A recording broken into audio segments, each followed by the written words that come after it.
نحمده ونصلي ونسلم على رسوله الكريم اما بعد فاعوذ بالله من الشيطان الرجيم بسم الله الرحمن الرحيم وجاء الحق وزهق الباطل ان الباطل كان زهوقا۔ عید میلاد النبی کی حقیقت اور علماء بریلوی جو ہے، رضا خانی جو ہے، ان حضرات کی دلیلیں بھی آپ کے سامنے پیش کی جائے گی اور ان کے پھر جو جوابات ہیں وہ بھی آپ کے سامنے پیش کیے جائیں گے۔ تو ان جوابات کو بھی آپ کو ذہن میں رکھنا ہے اور ان سوالوں کو بھی ذہن میں رکھنا ہے اور ذہن میں رکھ کر خود آپ لوگوں کو خود فیصلہ کرنا ہے کہ بھئی حقیقت کیا ہے کیا نہیں۔ اب دیکھو، حقیقت کے لیے تو صرف اتنا ہی کافی ہے کہ جس کام کو نبی کریم صلی اللہ علیہ وسلم نے نہ کیا ہو اس کام کو ہم رائج کریں، تو خود سوچو یہ عمل کیسا ہوگا۔ پھر صحابہ رضی اللہ عنہم جو ہے وہ بہترین جماعت ہے، وہ سارے دلائل جو ہے پہلے ہم نے بیان کیے۔ اب جو ہے اب علماء بریلوی کے جو ایویڈنس ہے، جو آرگیومنٹ ہے، جو دلیلیں ہیں، ان کو آپ کے سامنے پیش کریں۔ اس مسئلے میں یہ چیز سمجھو کہ علماء بریلوی جو ہے وہ مدعی ہے، اور مدعی اسے کہتے ہیں کہ جو کہ دعویٰ کرنے والا ہوتا ہے، اور مدعا علیہ جس پر دعویٰ کیا جائے۔ تو مدعی کی یہ تعریف ہوتی ہے کہ المدعی اذا من ترک ترک، کہ جب وہ کسی معاملے کو چھوڑ دیتے ہیں تو معاملہ ختم ہو جاتا ہے۔ جیسے کہ کسی شخص نے مجھ پر کوئی کیس کیا یا کوئی بات ہو گئی، دعویٰ کر دیا ہے، ٹھیک ہے۔ اب اگر وہ کہے کہ بھائی میں اپنی FIR وہ کیس جو ہے واپس لینا چاہتا ہوں، تو وہ فوراً جو ہے واپس لے لیا جاتا ہے، اس میں جو ہے کوئی وہ نہیں ہوتی۔ لیکن جس پر دعویٰ کیا جائے وہ کہے کہ بھائی میں کیس واپس لیتا ہوں، تو ایسا نہیں ہوتا ہے۔ تو اس مسئلے کے اندر علماء بریلوی جو ہے وہ مدعی ہیں، انہوں نے جو ہے زیادتی کی ہے۔ المدعی الذی یثبت امرا زائدا، کہ جو امر زائد کو ثابت کرتے ہیں وہ مدعی ہوتے ہیں۔ اب اس چیز کو سمجھنا، وہ یہاں سے اس چیز سے دھوکہ دیتے ہیں۔ میں نے مدعی اور مدعا علیہ اس وجہ سے آپ کے سامنے ذکر کیا ہے کیونکہ وہ ایک چیز پیش کرتے ہیں، وہ یہ کہتے ہیں کہ چلو ہم نے مانا کہ نبی کریم صلی اللہ علیہ وسلم نے کہیں پر یہ حکم نہیں دیا ہے کہ آپ میلاد النبی کرو، تو آپ ہمیں کوئی ایسی حدیث دکھلاؤ کہ جہاں پر نبی کریم صلی اللہ علیہ وسلم نے میلاد النبی کرنے سے منع فرمایا ہو۔ تو یہ وہ دھوکہ دیتے ہیں، حالانکہ خود سمجھو۔ اب دیکھو اس جہالت کا جواب سنو۔ اس جہالت کا جواب یہ ہے، ایک مثال سے سمجھو۔ فور ایگزامپل کے طور پر دے رہا ہوں کہ ایک شخص نے بائک نکالی، گھر سے نکلا، اور گھر سے نکلنے کے بعد جو ہے وہ راستے میں جا رہا تھا، جاتے ہوئے کسی پولیس نے پکڑا۔ اب پولیس نے جس وقت میں اس کو پکڑ لیا ہے، اب پولیس اسے کہتی ہے کہ لاؤ آپ اس کے کاغذ دکھلاؤ کہ یہ بائک آپ کی ہے یا نہیں ہے۔ وہ کہتا ہے کہ یہ بائک میری ہے، تو پولیس والے کہتے ہیں تو اس کے کاغذ تو دکھلاؤ۔ اب اگر وہ شخص یہ کہے پولیس والوں سے کہ آپ اس کے کاغذ دکھلاؤ گے یا آپ دکھلاؤ کہ اسے ثابت کرو یہ بائک جو ہے میری نہیں ہے، اب بتلاؤ پولیس والے ڈنڈے لگائے، کیونکہ اس چیز کا دعویٰ تو کر رہا ہے کہ یہ بائک میری ہے، تو اب تیرے ذمہ ہے کہ تو اس کے کاغذ دکھلا۔ تو اسی طریقے سے خوب اچھی طریقے سے سمجھو، اسی طریقے سے وہ میلاد النبی کو ثابت کرتے ہیں، دلیل ان سے مانگو کہ آپ دلیل دکھلاؤ گے، آپ دلیل دکھلاؤ کہ محمد الرسول اللہ نے یہ کام کرنے کا حکم دیا۔ اصل چیز یہ ہے، چیز اور سمجھو کہ وہ میلاد النبی کو ثابت کہاں سے مانتے ہیں اور کہاں سے جو ہے وہ استدلال کرتے ہیں، آرگیومنٹ پیش کرتے ہیں، وہ چیز سمجھ لو۔ علامہ سیوطی علیہ رحمہ ایک بڑے عالم ہیں، تو انہوں نے ایک کتاب لکھی ہے علامہ فاقیہانی کے رد۔ علامہ فاقیہانی نے جو ہے وہ میلاد النبی کو بدعت کہا، اور بدعت کی جو ہے جو صورتیں بیان کیا نبی کریم صلی اللہ علیہ وسلم کے زمانے میں نہیں تھی، وہ ساری دلیلیں پیش کی۔ پھر علامہ سیوطی علیہ رحمہ نے ان کے رد میں ایک کتاب لکھی ہے احسن المقاصد فی عمل المحمود، یعنی نبی کریم صلی اللہ علیہ وسلم کی ولادت کے عمل کے بارے میں حضرت نے ایک کتاب لکھ دی۔ تو اس میں جو دلیلیں پیش کی جاتی ہے یا جو چیزیں پیش کی گئی، ایک چھوٹا سا رسالہ ہے، تو اس سے استدلال پکڑتے ہیں کہ بھائی دیکھو علامہ سیوطی علیہ الرحمہ نے جو ہے اس پر ایک مستقل رسالہ لکھا ہے، لیکن یہ لکھا تھا کس کے رد میں؟ علامہ فاقحانی کے رد میں لکھا تھا، یہ چیز ذہن میں رکھنا، اور اس میں تفصیل بیان کی ہے۔ خود علامہ سیوطی علیہ الرحمہ فرماتے ہیں کہ یہ میلاد النبی کا جو حکم ہے نہ تو قرآن کے اندر ہے، نہ حدیث کے اندر ہے، نہ اس پر اجماع ہے، بلکہ تو قیاس سے ثابت ہے، تو خود سمجھ لینا کتنی مضبوط دلیل ہوگی، کتنی نہیں ہوگی۔ حالانکہ آپ خود یہ چیز سمجھنا، اس پر امت کا اجماع ہے، اس بات پر امت کا اجماع ہے کہ نبی کریم صلی اللہ علیہ وسلم نے میلاد النبی نہیں منایا ہے، صحابہ رضی اللہ عنہم اجمعین نے میلاد النبی نہیں منایا ہے۔ اسی طریقے سے جس طریقے سے سالانہ عرس یہ جو منایا جا رہا ہے، سالانہ جو ہے برتھ ڈے منا رہے ہیں پروفیٹ صلی اللہ علیہ وسلم کا، تو یہ چیزیں جو ہے آپ علیہ الصلوۃ والسلام کی لائف میں نہیں ہوئی ہے۔ تو اب ان تمام چیزوں کو سمجھنا، اور پھر ایک چیز یہ سمجھو کہ قرآن کریم کی بھی آیتیں پڑھتے ہیں، احادیثیں بھی آپ کے سامنے پیش کرتے ہیں،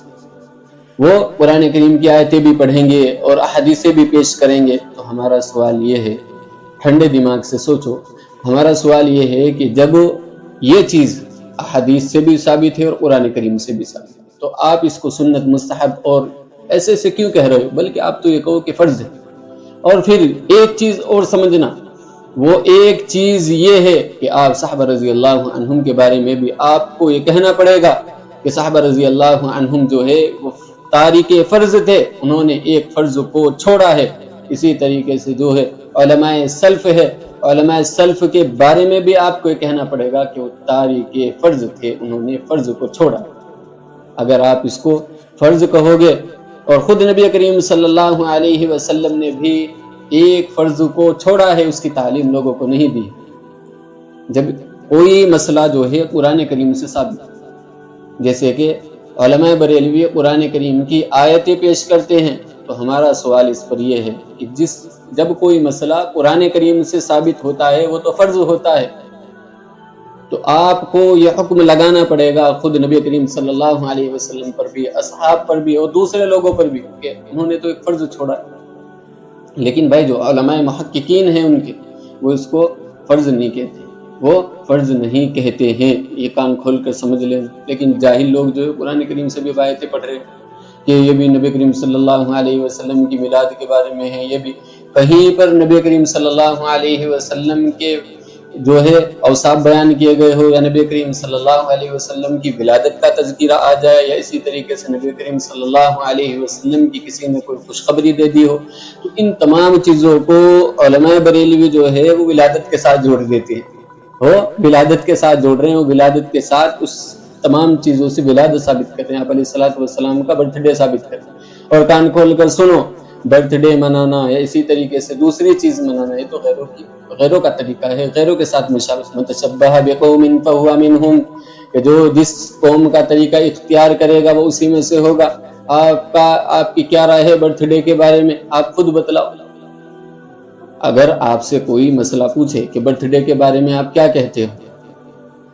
تو اس کے بارے میں بھی اسے جائز قرار دو کہ ہر شخص کا جو ہے برتھ ڈے منانا ہے، غیروں کے ساتھ مشابہت نہیں ہے۔ ٹھیک ہے، آپ خود برتھ ڈے منا رہے ہو، آپ علیہ الصلوۃ والسلام، یہ ساری چیزیں خود سوچنے کی ہے۔ وہ حضرات کہتے ہیں کہ میلاد النبی جو ہم مناتے ہیں شکر کے طریقے پر مناتے ہیں کہ اللہ تعالیٰ نے ہمیں عظیم نعمت دی ہے، محمد الرسول اللہ ہمارے پاس بھیجے ہیں، ہم تو اس وجہ سے شکر کرتے ہیں اور یہ میلاد مناتے ہیں۔ میرے بھائیو، نعمت کے شکر پر لوگوں کو ابھارا ہے، وہاں پر جو ہے شکر کا طریقہ بھی بتلایا ہے، اب قرآن کریم کی آیتیں جو پیش کرتے ہیں وہ چیزیں سنو۔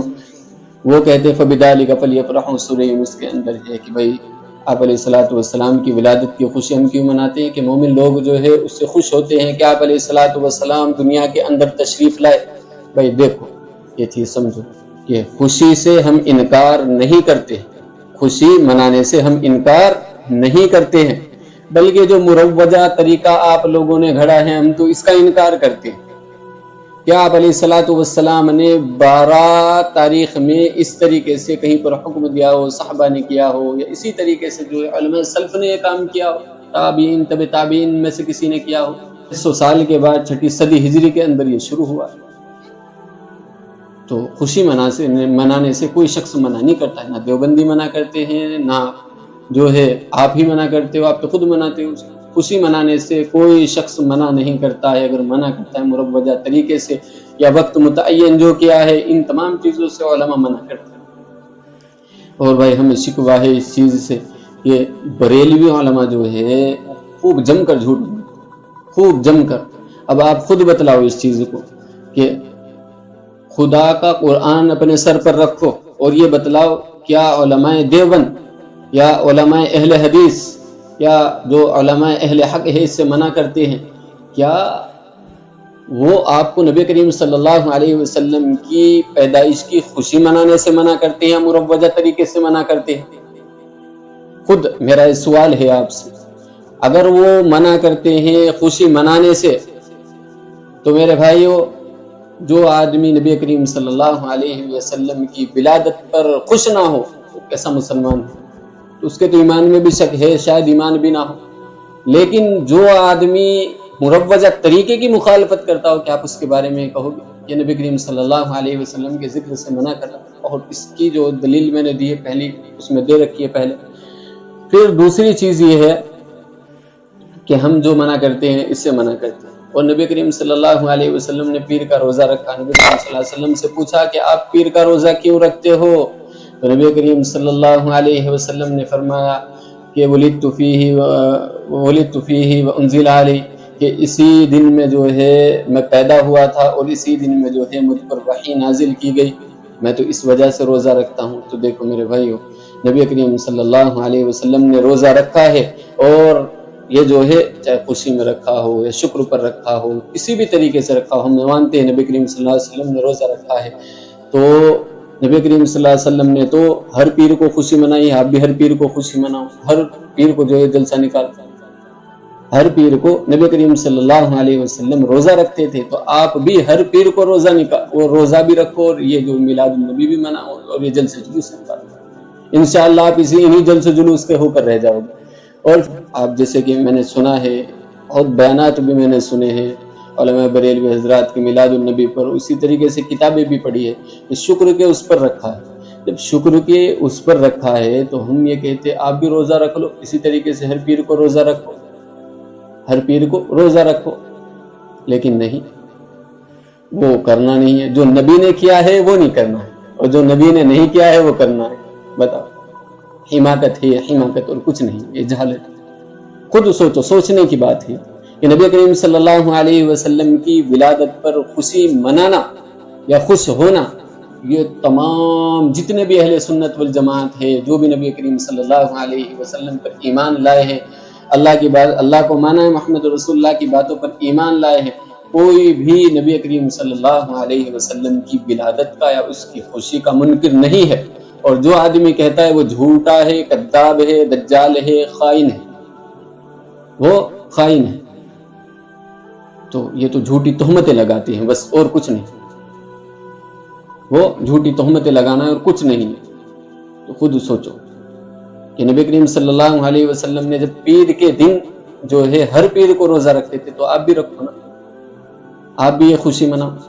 لیکن ایک سال میں ایک مرتبہ جلوس نکال لیں گے اور سمجھیں گے عاشق رسول بس، اور دوسرا یہ بھی گستاخ رسول، یہ بھی گستاخ رسول، اور سب گستاخ رسول ہو گئے ہیں۔ اور یہ حضرات جو ہے یہ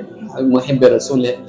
نہ، جن کو نماز کی وضو فرائض پوچھتے ہیں، ہم نے ہزاروں لوگوں سے پوچھا کہ بھائی وضو کے فرائض بتاؤ، وضو کے فرائض نہیں پتہ، مسجد میں داخل ہونے کی دعا بتاؤ، وہ نہیں پتہ۔ یعنی نبی کریم صلی اللہ علیہ وسلم کے طریقے سے اتنی دور کہ جس کو بیان کرنا ہی مشکل، یہ حال ہے محبان رسول کا۔ پھر دوسری دلیل یہ دیتے ہیں وَمَا أَرْسَلْنَاكَ إِلَّا رَحْمَةً لِّلْعَالَمِينَ، کہ رحمت ہمارے پاس آ گئی ہے اور ہمیں رحمت پر جو ہے وہ خوشی منانی چاہیے، رحمت پر جو ہے ہمیں خوشی منانی چاہیے۔ تو میرے بھائیو، اس میں بعثت بیان کی ہے۔ اپنی جہالت کا جو ہے یہ آئینک اٹھاؤ اپنی آنکھوں سے اور دیکھو کہ اس میں نبی کریم صلی اللہ علیہ وسلم کی بعثت کو بیان کیا گیا، اور وَمَا أَرْسَلْنَاكَ إِلَّا رَحْمَةً لِّلْعَالَمِينَ کہ آپ رحیم ہیں، مانتے ہیں، اس میں کوئی شک نہیں ہے۔ لیکن اس میں آپ علیہ الصلوۃ والسلام کی ولادت کو بیان نہیں کیا گیا بلکہ رحمت کو بیان کیا گیا۔ پھر ایک چیز یہ بیان کرتے ہیں کہ یوم عاشوراء کے دن جو ہے نبی کریم صلی اللہ علیہ وسلم نے روزہ رکھا۔ یوم عاشورہ کیا ہے؟ یوم عاشورہ یہ ہے کہ جس دن اللہ تعالیٰ نے جو ہے حضرت موسیٰ علیہ السلام کو اور حضرت موسیٰ علیہ السلام کے قوم کو فرعون سے نجات دی تھی، تو اس کے شکر میں جو ہے حضرت موسیٰ علیہ السلام نے روزہ رکھا تھا۔ اس کے بعد جو ہے نبی کریم صلی اللہ علیہ وسلم بھی اس روزے کو رکھتے تھے، اور حدیث میں فرمایا انا احق بموسیٰ، کہ ہم موسیٰ سے زیادہ حقدار ہے کہ ہم بھی اس روزے کو رکھیں۔ تو میرے بھائیوں کہتے ہیں کہ دیکھو اس وقت میں جو ہے کتنے سالوں پہلے حضرت موسیٰ علیہ السلام کو ایک خوشی ملی، تو اس خوشی کے ملنے پر حضرت موسیٰ علیہ السلام نے روزہ رکھا، اور کتنے سالوں کے بعد جو ہے نبی کریم صلی اللہ علیہ وسلم نے بھی روزہ رکھا، نبی کریم صلی اللہ علیہ وسلم نے بھی یوم عاشورہ کا روزہ رکھا، تو یہ خوشی کے طور پر رکھا تھا۔ تو ہم بھی نبی کریم صلی اللہ علیہ وسلم کی جو خوشی مناتے ہیں، یہ میلاد مناتے ہیں، ہم بھی اسی طریقے سے مناتے ہیں۔ تو میرے بھائیوں یہ آپ کا قیاس کرنا ہی باطل ہے، یہ آپ کا قیاس کرنا ہی باطل ہے۔ اور پھر ایک دلیل یہ پیش کرتے ہیں وَأَمَّا بِنِعْمَةِ رَبِّكَ فَحَدِّثْ، کہ آپ اپنے رب کی نعمتوں کو بیان کیجئے، اور سب سے بڑی نعمت جو ہے وہ محمد الرسول اللہ کا ہمارے پاس آ جانا ہے، تو ہم جو ہے اس نعمت کو بیان کرتے ہیں، ہم جو ہے اس نعمت کو بیان کرتے ہیں، اس نعمت کے بیان کرنے کی وجہ سے ہم یہ خوشی رکھتے ہیں۔ دیکھو یہ بھی دلیل ہے۔ تو بھائی نعمتوں کا شکر ادا کرنا یہ محمد الرسول اللہ نے بتلایا ہے، طریقہ محمد الرسول اللہ ہی کا ہوگا، اصل اتباع محمد الرسول اللہ کی ہوگی۔ اگر یہ بیان کرنا اتنا ہی ضروری تھا، یہ میلاد منانا اتنا ہی ضروری تھا، تو خود محمد الرسول اللہ مناتے۔ ہمارا تو سوال یہ ہی ہے کہ محمد الرسول اللہ نے کیوں نہیں منایا ہے؟ نعمتوں کا بیان کرنا ایک الگ چیز ہے، اس پر خوش ہونا بھی ایک الگ چیز ہے، لیکن الگ سے اپنی طرف سے کوئی طریقہ ایجاد کر لینا یہ ایک الگ چیز ہے۔ وہ طریقہ جو آپ نے ایجاد کیا ہے، یہ آیتیں یا جو چیزیں ہمارے خلاف ہے ہی نہیں، یہ خلاف تب ہوتی جب ہم ان کے منکر ہوتے، ہم جو ہے ان کا انکار کر دیتے، ان کو نہ مانتے، لیکن ہم تو ان تمام چیزوں کو مانتے ہیں۔ ہم نعمت کے شکر ادا کرنے کو بھی مانتے ہیں، ہم شکر کے طور پر روزہ رکھنے کو بھی مانتے ہیں، ہم نبی کریم صلی اللہ علیہ وسلم کی ولادت پر خوش ہونے کو بھی مانتے ہیں۔ اگر ہم اس کا انکار کرتے تو اس وقت میں یہ چیزیں ہمارے سامنے پیش کی جاتی۔ اب ہمارا جو اختلاف ہے وہ تو صرف یہ ہے کہ آپ جو مروجہ طریقہ آپ نے جو گھڑا ہے، مروجہ طریقے پر جو آپ میلاد منا رہے ہیں، اس کی دلیل دکھاؤ بس، کہ 12 ربیع الاول کو جو آپ نے خاص کیا ہے اس کی دلیل دکھانی ہے، یہ چیز ہے۔ پھر اسی طریقے سے جو ہے وہ یہ کہتے ہیں کہ نبی کریم صلی اللہ علیہ وسلم کی مدح کرنے سے روکتے ہیں، حالانکہ حسان بن ثابت نے جو ہے وہ مدح کی ہے۔ اور اسی طریقے سے نبی کریم صلی اللہ علیہ وسلم کی میلاد میں جو نبی کریم صلی اللہ علیہ وسلم کے ذکر سے روکتے ہیں، صدقے خیرات سے روکتے ہیں، یا اسی طریقے سے دوسرے جو اچھے کام ہیں ان سے روکتے ہیں۔ حالانکہ بھائی یہ غلط ہے بات، یہ جھوٹ ہے، تہمت ہے، بددیانتی ہے۔ کوئی شخص جو ہے نہ تو نبی کریم صلی اللہ علیہ وسلم کی مدح بیان کرنے سے روکتا ہے، نہ صدقہ خیرات کرنے سے روکتا ہے، نہ کھانا کھلانے سے روکتا ہے، نہ واعظ کرنے سے روکتا ہے، بلکہ روکا جاتا ہے اس سے کہ جو مروجہ طریقہ ہے، جو وقت متعین آپ نے کیا ہے، تو اس کی دلیل دو آپ، اور یہ جو اگر آپ اس کی دلیل دے دو گے تو کوئی جھگڑا ہی نہیں رہے گا۔ تو اس مروجہ طریقے سے جو مروجہ طریقے پر چیز منائی جا رہی ہے اس سے روکو۔ اور میرے بھائیو ایک قرآن کریم سے ایک اور مزیدار دلیل، ربنا انزل علینا مائدۃ من السماء تکون عیدا لاولنا وآخرنا وآیۃ منک وارزقنا وانت خیر الرازقین، کہ اے میرے رب آپ ہم پر جو ہے دسترخوان اتار دیجئے تاکہ وہ عید کا دن بن جائے، ہم سب کے لیے جو ہے وہ خوشی کا دن بن جائے، پہلے والوں کے لیے بھی اور بعد والوں کے لیے بھی، تو ہم تو یہ کہتے ہیں تکون لنا عیدا لاولنا وآخرنا، کہ مانتے ہیں چلو حضرت عیسیٰ علیہ السلام نے یہ دعا کی تھی، اور حضرت عیسیٰ علیہ السلام کی قوم پر دسترخوان بھی اترا، تو ہم تو آپ سے پوچھتے ہیں چلو عید کا دن ان کے لیے تو خوشی کا دن بن گیا، تو بعد میں جو ہے نبی کریم صلی اللہ علیہ وسلم نے 2 ہی عید مقرر کی ہے، تیسری عید کو کیوں چھوڑ دیا ہے؟ قرآن کریم کی ایک آیت کو کیوں چھوڑ دیا ہے؟ اور اسی طریقے سے ہم پوچھتے ہیں صحابہ رضی اللہ عنہم نے جو ہے کیوں چھوڑ دیا ہے؟ اور اسی طریقے سے ہم پوچھتے پھر یہ عید کو جو ہے آپ لوگوں نے کیوں چھوڑ دیا ہے؟ اصل چیز تو یہ ہے، بتاؤ آپ لوگوں نے اس عید کو کیوں چھوڑ دیا ہے؟ 2 ہی عیدیں کیوں ہیں؟ چلو 3 عیدیں ہے آپ کے یہاں پر، تو چوتھی عید کا اضافہ آپ کیوں نہیں کرتے ہو؟ آپ بھی تو چوتھی عید مناؤ نا، آپ بھی چوتھی عید مناؤ۔ اب جو ہے بعد میں انشاءاللہ میں وہ شبہات جو ہے ذکر کروں گا کہ جو جن شبہات کو سامنے رکھ کر جو ہے وہ تمام چیزیں پیدا ہوئی ہے، جیسے کہ علامہ ابن حجر علیہ رحمہ جو ہے صاحب فتح الباری، کہ انہوں نے فتح الباری میں جو ہے وہ استدلال کیا ہے، جواز کے قائل ہے، جائز ہونے کے قائل ہے، اور اسی طریقے سے جو ہے اور بھی علماء نے جو ہے وہ چیزیں بیان کی ہے، کسی نے مستحب کہا ہے، کسی نے کچھ کہا ہے، تو آپ کے سامنے سارے دلائل پیش کروں گا، شبہات ذکر کروں گا، ان کے جوابات بھی انشاءاللہ ذکر کروں گا۔